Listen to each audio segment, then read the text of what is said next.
رہبر اور رہنما بھی موجود ہے.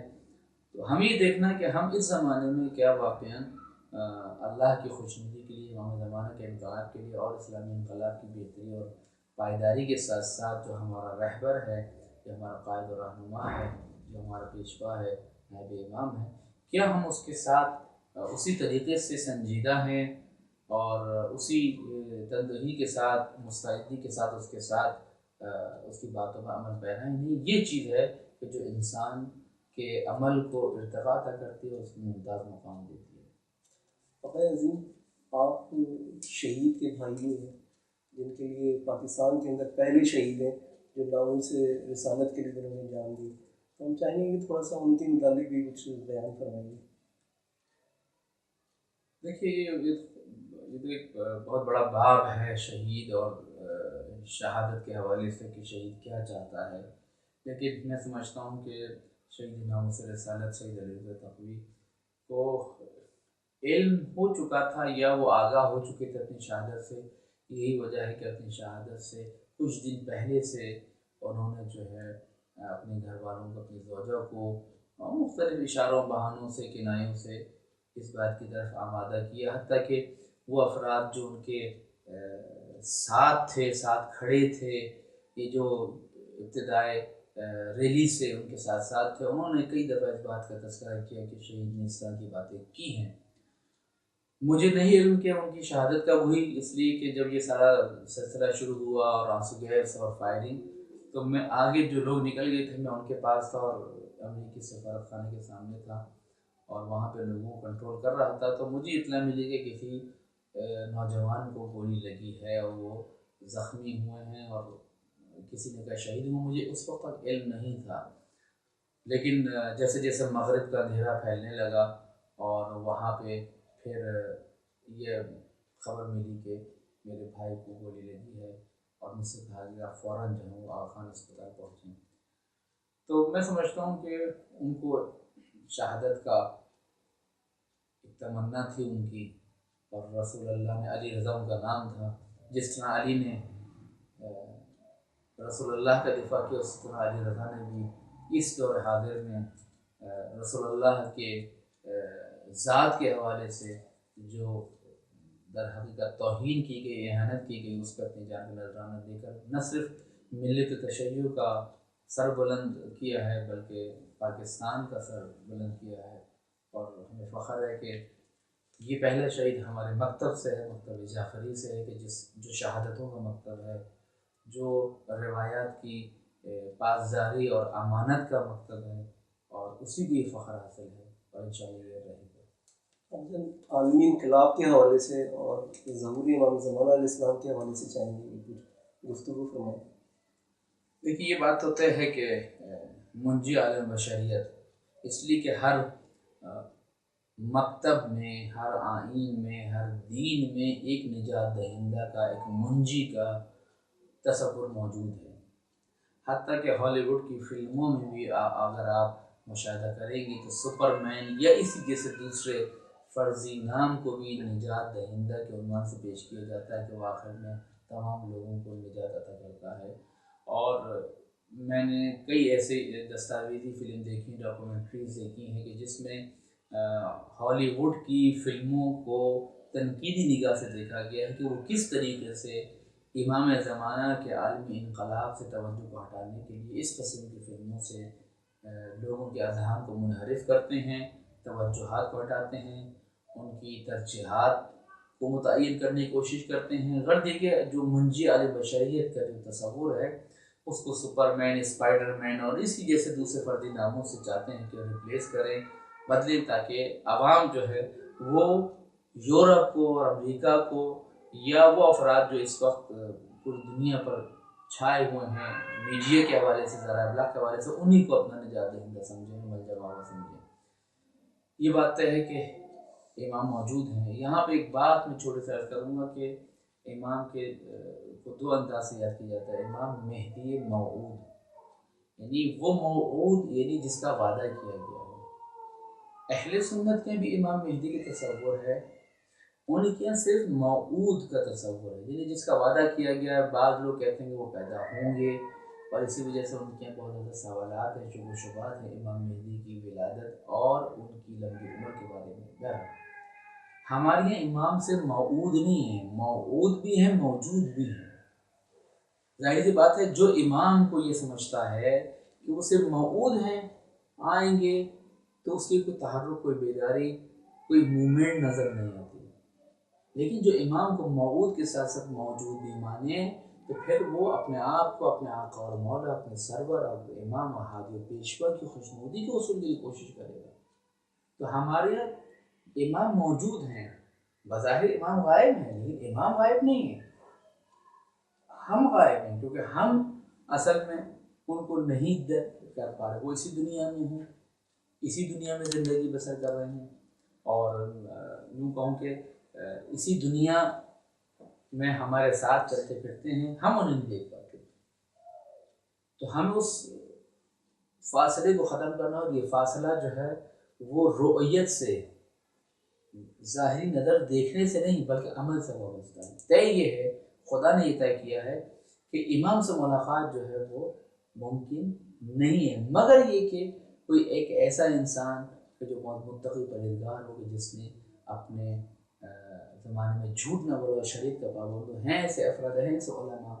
ہیں ایسے آیات اعظام مجتہدین جنہوں نے زیارت کی ہے، اور جن کے بارے میں کہ انہوں نے زندگی میں کوئی مکروہ کام بھی انجام نہیں دیا، تو علامہ رشید نجفی ہے اور دوسرے آیات اعظام پر ایک لمبی فہرست ہے۔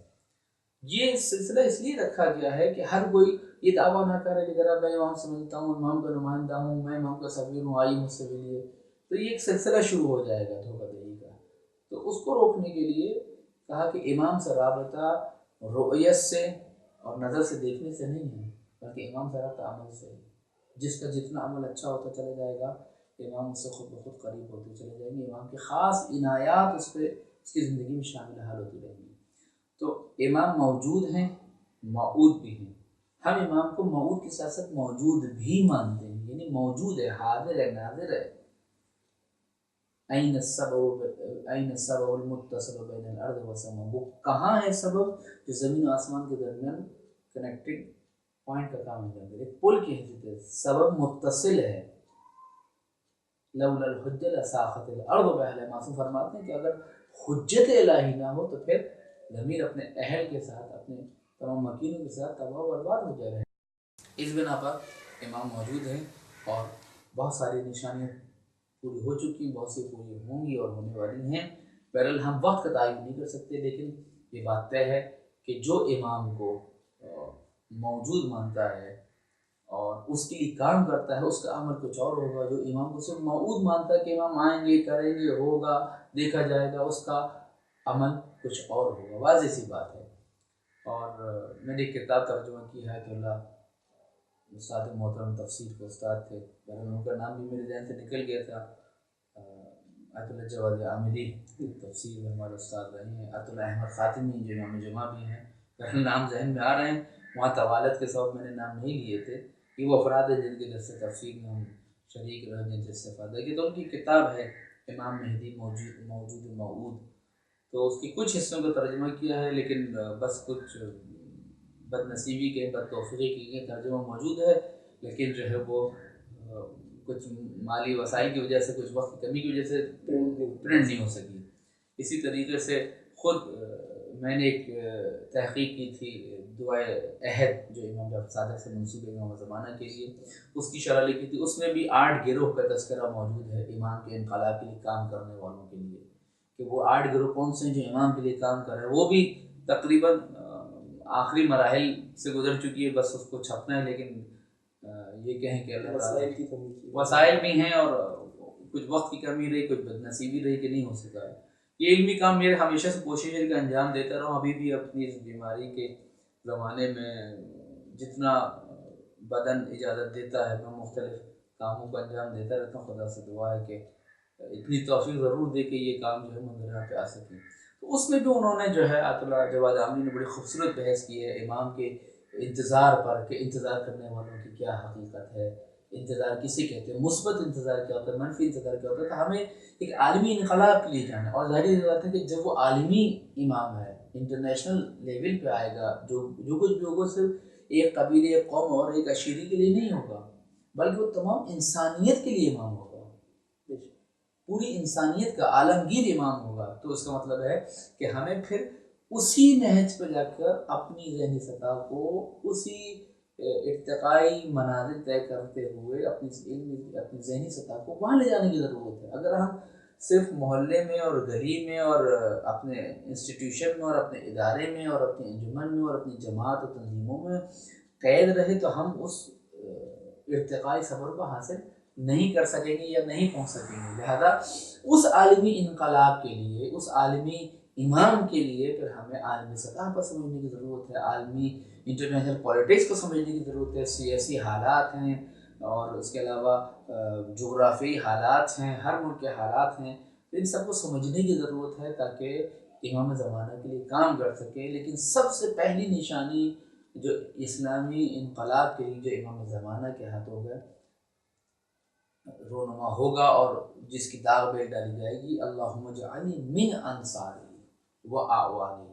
اصحاب نہیں کہ اللہم اجعلنی من اصحابی۔ کیوں؟ اصحاب میں اور انصار میں فرق ہے۔ صحابی ہمارے یہاں اس کو کہا جاتا ہے جو حالت ایمان پر معصوم کے ساتھ رہے، زندگی بسر کرے، اسی پہ جان دے، وہ صحابی کہا جاتا ہے۔ ایک مختصر ایک جامع تعریف یہ ہے، بہرحال اور بھی اس میں ڈیٹیلز ہیں جو میں بیان نہیں کرنا چاہتا، لیکن ایک مجموعی تعریف۔ لیکن انصار کیسے کہا جاتا ہے؟ نصرت، مدد کرنے والے کو۔ ہم یہ نہیں کہتے خدا ہمیں امام زمانے کا اصحاب میں سوارا دے، یعنی ممکن ہے میری زندگی وفا نہ کرے، میں مر جاؤں 200 سال بعد، 400 سال بعد، 1000 سال بعد امام کا ظہور ہو، مجھے نہیں معلوم، تو میں یہ نہیں کہوں گا، میں کہوں گا اللہم جلی امام بجائے کہ تم دعا کرو کہ تم امام کی نصرت کرنے والے ہو، خواہ ان کے زمانے میں ہو خواہ اس زمانے میں، کسی زمانے میں بھی۔ ایک حدیث معصوم کی یا امام حسین سے یا امام جعفر صادق سے، بہرحال معصوم سے حدیث ہے، لو ادرکتہ لخدمت ایام حیاتی۔ آیت اللہ مصباح یزین آفتاب ولایت نامی کتاب ہے، اس کا میں مطالعہ کر رہا تھا تو اس میں یہ حدیث ہے، اور میں سمجھتا ہوں کہ بہترین کتاب ہے اور ترجمہ ہونا چاہیے۔ ترجمے کے حوالے سے میرا کافی تجربہ ہے، بہت چاہتا ہوں کہ بہت ساری کتابوں ترجمہ ہوں، پہنچے، لیکن بس وہ وقت اور صحت بعض اوقات اور مصروفیت اجازت نہیں دیتی ہیں۔ تو اس میں بھی انہوں نے کہا لو ادرکت لخدمت ایام حیاتی، کہ اگر معصوم فرماتے ہیں اگر میں 12ویں حجت کا زمانہ درک کروں پاؤں تو میں پوری زندگی ان کی خدمت کروں۔ یعنی ایک معصوم کے لیے کہہ رہا ہے، کیوں کہ پورا هو الذی ارسل رسولہ بالہدی ودین الحق لیظہرہ علی الدین کلہ، وہی اللہ جس نے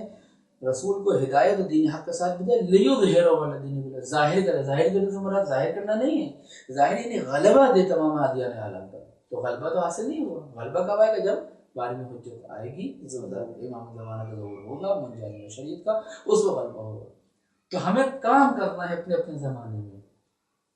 ہم نے بیج بونا ہے، ہم نے کام کرنا ہے، پھل دیکھے نہ دیکھیں ہمیں نہیں پتا۔ جیسے ایک باپ اپنے بچوں کے لیے گھر بنانا شروع کرتا ہے،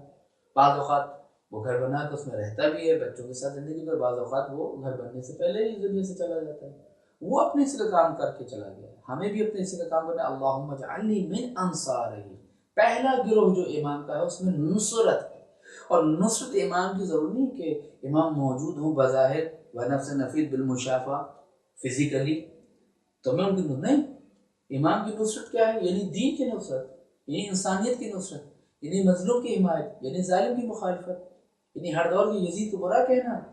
ہر دور کے مظلوم کو، ہر دور کے حسین کی حمایت کا اعلان کرنا، یہ ہے امام کی نصرت۔ کیونکہ امام کا ہم غم دین اور دین کا نفاذ ہے، امام کا ہم غم خدا ہے، امام کا ہم غم خدائی میسج کو، توحید کو لوگوں تک پہنچانا ہے۔ اس بنا پر امام کی نصرت کرنا چاہتے ہیں، ہم یہ تڑپ ہونی چاہیے کہ خدا کو راضی کریں، امام کو راضی کریں، اور امام و خدا کو راضی کرنے کے بعد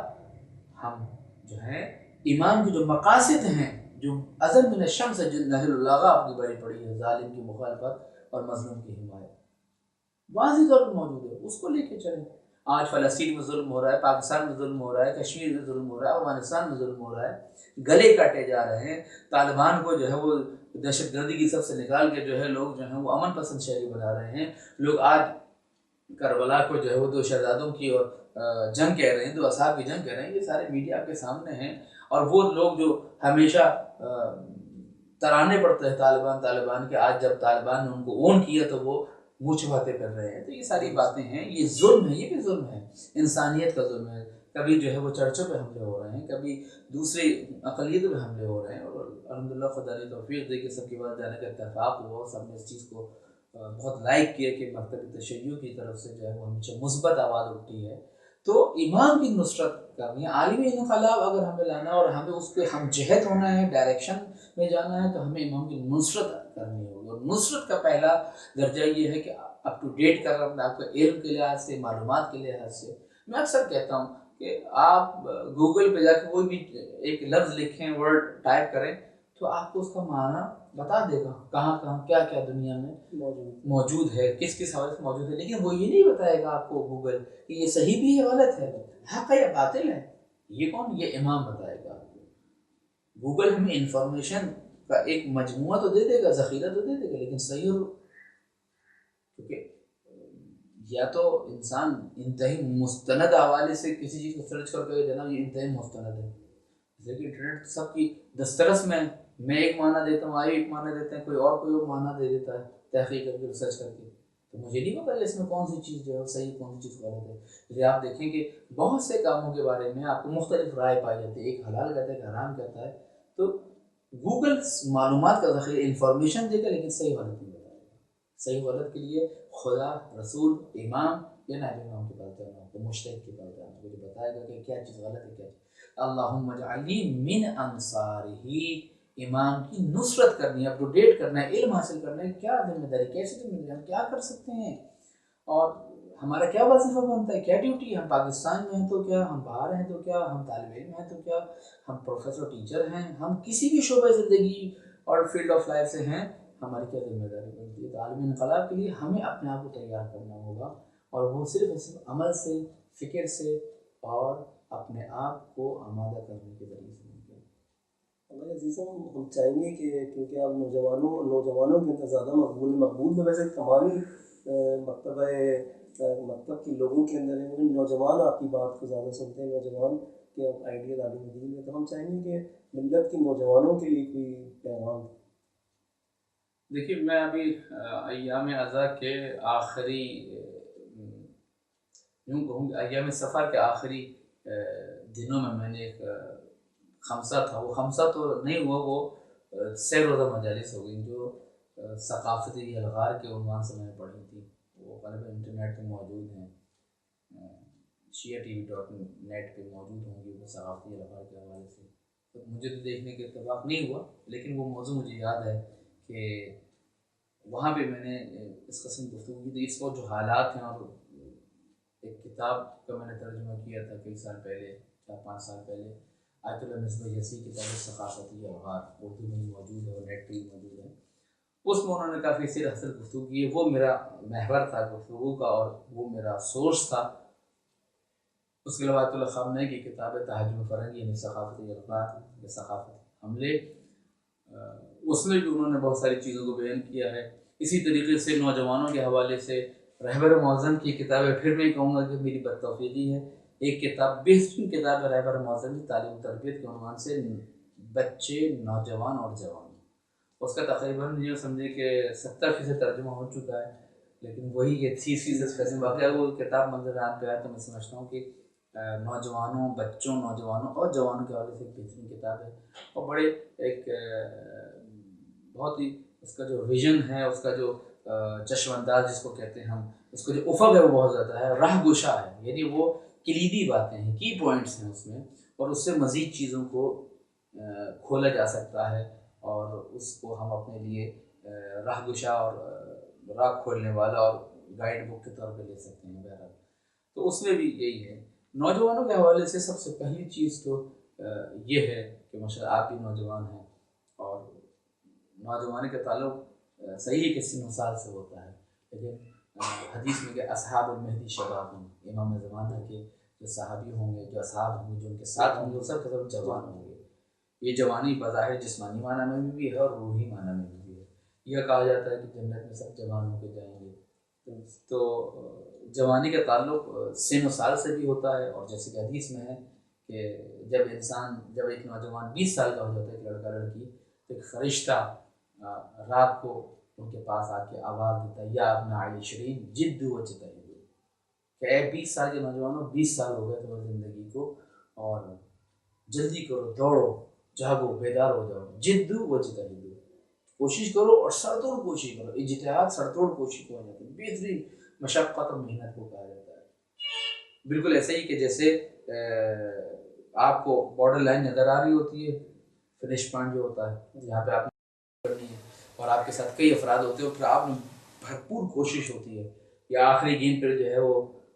چھکا لگانا یا چوکا لگانا، تو بھرپور کوشش ہوتی ہے. اس کو اجتہاد کہا جاتا ہے، یعنی عرف عام میں. اس بنا پر میں یہ سمجھتا ہوں کہ کیوں کہا جاتا ہے کہ 20 سال گزر گئے، 20 سال کم ہو گئے. ہمارے یہاں لوگ خوش ہوتے ہیں، سالگرہ مناتے ہیں کہ 20 سال مثال کے طور پر ہو گئے، ٹھیک ہے نا، 20 سال کا بچہ ہو گیا ہے، 20 سال کم ہو گئے زندگی کے. اس کی مثال بالکل ایسے ہی ہے کہ جیسے ایک بچہ ایگزامینیشن ہال میں موجود ہے اور وہ اپنے پیپر دینا شروع کر، 3 گھنٹے کا پیپر ہے، 10 منٹ آدھا گھنٹے گزرے ہوئے جناب، آدھا گھنٹے گزر کے اب 2.5 گھنٹے باقی ہیں. پھر آدھا گھنٹے گزر گئے، 1 گھنٹے گزر کے 2 گھنٹے باقی ہیں. تو وہ اس کی خوشی اس وقت صحیح ہوگی کہ جب وہ سوالات کے جوابات دے رہا ہے. وہ اللہ وقت گزرنا امتحان کے کمرے میں اگر اس نے جواب نہیں دی تو وہ کم ہو رہا ہے. تو ہمارے تو نوجوانوں کی سب سے پہلی چیز یہی ہے کہ وہ اپنی نوجوانی کی قدر کریں. یہ وقت، یہ نشاط، یہ شادابی، یہ تراوت، اور یہ ولولہ، یہ لگن، یہ تڑپ، یہ اسپرٹ، یہ محبت، جو کچھ تو خدا نے ان کو دیا ہے، زندگی کو خوبصورت دیا ہے. اور زندگی کی بہار کا زمانہ حدیث میں تو نوجوانی ہے کہ جب انسان کی طاقت، توانائی، ہر چیز اپنے عروج پہ ہوتی ہے. تو اس زندگی کی قدر کریں، اس کو خدا کے لیے، خدا کے حکم کے مطابق گزارنے کی کوشش کریں، اور علم حاصل کریں، اور اسی زمانے میں جو ہے وہ تقویٰ، پرہیزگاری، دین خدا کے احکامات پہ عمل کرنے کو اپنا لیے مطمع نظر قرار دیں، تاکہ اس طریقے سے جو ہے وہ آگے بڑھیں. اور اس کے ساتھ ساتھ سیاسی سوجھ بوجھ ضرور اپنے اندر پیدا کریں. میں یہ نہیں کہتا کہ سب کے سب سیاست میں داخل ہو جائیں، سیاستدان بن جائیں، نہیں، لیکن سیاسی سوجھ بوجھ ہونی چاہیے. امام حسن علیہ السلام کے زمانے میں لوگوں میں سیاسی سوجھ بوجھ نہیں تھی، شعور نہیں تھا. امام خمینی اور رہبر معظم، یہ دوسرے فقہا جنہوں نے عراق میں، ایران میں، دوسرے علاقوں میں کوشش کی، ممالک میں کوشش کی ہیں، کامیاب ہوئے ہیں، تو وہ سیاسی سوجھ بوجھ کی وجہ سے تھا. امام خمینی کوئی کسی پولیٹیکل یونیورسٹی کے انسٹیٹیوشن کے پڑھے ہوئے کوئی سیاستدان نہیں تھے. یہ لوگ اب تو مضامین ہیں، آپ کے سبجیکٹس ہیں، آپ کی تھیسز ہوتے ہیں، آپ تحقیق کرتے ہیں، پولیٹیشنس کو پڑھتے ہیں، ان کے نظریات کو پڑھتے ہیں، مختلف ازمز کو مطالعہ کرتے ہیں، پھر جا کے آپ اپنی نظر دیتے ہیں. موقع میں کہاں سے پڑھا تھا، لیکن سیاسی سوجھ تھی، بوجھ تھی، شعور تھا، بیداری تھی. وہی چیز جو ہے وہ اس بات کا سبب بنی کہ انہوں نے ایک اسلامی انقلاب کو. تو سیاسی سوجھ بوجھ کو اپنے اندر پیدا کریں، اور حالات کا تجزیہ کرنے میں، انالائز کرنے میں مہارت حاصل کریں، تاکہ وہ دھوکہ نہ کھائیں ان تمام جماعتوں سے، ان تمام افراد سے جو تشیع کا نام لے کر تشیع کو نابود کرنا چاہتے ہیں، یا تشیع کو اپنے مذموم مقاصد کے لیے استعمال کرنا چاہتے ہیں. تو نوجوانوں کی پیغام یہ کہ تعلیم ہے، تربیت ہے، تزکیہ ہے، ورزش ہے، سیاسی سوجھ بوجھ ہے، یہ تمام وہی چیزیں ہیں کہ جو اسلام نے بھی جنہیں در حقیقت ایک اچھے طریقے سے نوجوانوں کے سامنے رکھا ہے کہ اپنے اندر یہ تمام چیزیں پیدا کرو تاکہ کامیاب انسان بنو. اچھی سوچ اچھے جسم کو جنم دیتی ہے، اور اچھا جسم جو ہے وہ اچھی سوچ کو جنم دیتا ہے. اس بنا پر یہ تمام چیزیں جو ہیں لازم ملزوم ایک نوجوان کے لیے، اسلامی بیدار نوجوان کے، خصوصاً وہ نوجوان جو امام زمانہ کے انقلاب میں کچھ کارآمد کام انجام دینا چاہتا ہے، مفید بننا چاہتا ہے، اپنی صلاحیتوں کو در حقیقت بروئے کار بننا چاہتا ہے. تو میری تمام نوجوانوں سے، خواہ وہ پاکستان میں ہوں، خواہ وہ دنیا کے کسی بھی گوشے میں ہوں، آئیں اسلامی انقلاب کے لیے، امام زمانے کے اسلامی انقلاب کے لیے در حقیقت ہمارا ساتھ دیں. جو کام ہم نے شروع کیا ہے اس میں ہمارے ہم آواز ہوں، اور اس میں کوئی جماعت نہیں ہے، کوئی تنظیم نہیں ہے، کوئی پابندی نہیں ہے، کوئی حدود نہیں ہے، سرحدیں نہیں ہیں. امام زمانہ کے لیے جو شخص بھی کام کرنا چاہتا ہے آئے، ساتھ دے، رابطہ کرے ہم سے. ہم ان کو مختلف کام بتائیں گے کہ آپ امام زمانہ کے انقلاب کے لیے یہ کام کر سکتے ہیں، اور میں سمجھتا ہوں نوجوانوں میں صلاحیت موجود ہے، الحمدللہ جو ہے انہوں نے کیا ہے، انہوں نے تجربہ بھی کیا ہے، انشاءاللہ دوبارہ نئے سرے سے اس کام کو آغاز کرنے کا ارادہ کیا ہے، سر اس کو آغاز کریں گے انشاءاللہ، اور خداوند تعالیٰ ہم سے دعا ہے کہ وہ ہماری ان کوششوں کو خلوص نیت کے ساتھ انجام دینے اور اسے اپنی بارگاہ میں قبول فرمائے، اور تاکہ ہم روز قیامت خدا کے سامنے سرخرو ہو سکیں۔ اور مطلب سب سے آخر کے اندر چاہیں گے کہ ہدایت ٹی وی کے لیے کوئی پیغام دیجیے آپ۔ ذرائع ابلاغ اور میڈیا کا انسانی زندگی میں کردار اور اس کا رابطہ اور رشتہ بہت گہرا ہے۔ انسان جب سے پیدا ہوا ہے وہ مختلف حوالے سے اپنی بات کو مختلف انداز سے اپنے مافی ضمیر کو اور مختلف حرکات و سکنات اور باڈی لینگویج کے ذریعے سے اپنے خیالات کو عمل کے ذریعے سے لوگوں تک پہنچانے کی کوشش کرتا رہا ہے، ہر دور اور ہر زمانے میں۔ لیکن اس زمانے میں الیکٹرانک اور پرنٹ میڈیا کا جو اپنا کردار ہے وہ ضمن شمس ہے، اس کے مثبت پہلو بھی انسانی ارتقاء میں جہاں کردار ادا کر رہے ہیں، اسی طریقے سے اس کے منفی پہلو بھی انسانی زوال اور انحطاط کا سبب بن رہے ہیں۔ ایسے دور میں ایسے ذو معانی آلات و وسائل کو استعمال کرتے ہوئے ان کے مثبت پہلوؤں کو اور ان کے در حقیقت اچھے انداز کو لے کر عوام تک پہنچانا ایک قابل ستائش فعل ہے، اور میں سمجھتا ہوں کہ اس ضمن میں جو افراد جہاں جہاں دام درہم سخن کام کر رہے ہیں، میں سمجھتا ہوں کہ وہ قابل ستائش ہیں۔ انہی ناموں میں سے ایک نام ہدایت ٹی وی کا ہے کہ جو مومنین اور بالعموم تمام انسانیت کو مختلف لینگویجز میں مختلف زبانوں میں ہدایت پہنچانے کا کام انجام دے رہا ہے۔ ہدایت ٹی وی جیسے کہ مجھے بتایا گیا ہے کہ وہ 150 کے قریب ممالک میں دیکھا اور سنا جاتا ہے، اور یہ خوش آئین بات ہے کہ 150 کے قریب ممالک میں مختلف زبانوں میں، دنیا کی مختلف زندہ زبانوں میں پروگرام پیش کرنا ایک بہت ہی بنیادی کام ہے۔ یوں ہم یہ کہہ سکتے ہیں کہ جس کی وجہ سے نہ صرف یہ کہ مکتب تشیع سے تعلق رکھنے والے افراد بلکہ عام مسلمان، حتیٰ غیر مسلم، کافر اور اسلام کو نہ ماننے والے افراد بھی در حقیقت اسلام کی حقانیت کا پیغام سن کر اپ ٹو ڈیٹ ہو رہے ہیں، مسلمان ہوئے ہیں، انہوں نے مکتب تشیع کو قبول کیے، مذہب حق کو قبول کیا، اور الحمدللہ انہوں نے اس بات کو مد نظر رکھا، اور انہی پروگراموں کی وجہ سے، اسی چینل کی وجہ سے اور دوسرے ذرائع ابلاغ اور میڈیا کے ذریعے سے مذہب حق کو قبول کیا۔ تو یہ بہت ہی اچھا کام ہے۔ اس سلسلے میں ہدایت ٹی وی کی ٹیم کو مبارکباد پیش کرتا ہوں، ہر وہ ٹیم جو اس ضمن میں کام کر رہی دنیا کی کسی بھی گوش و کنار میں۔ دوسری بات یہ کہ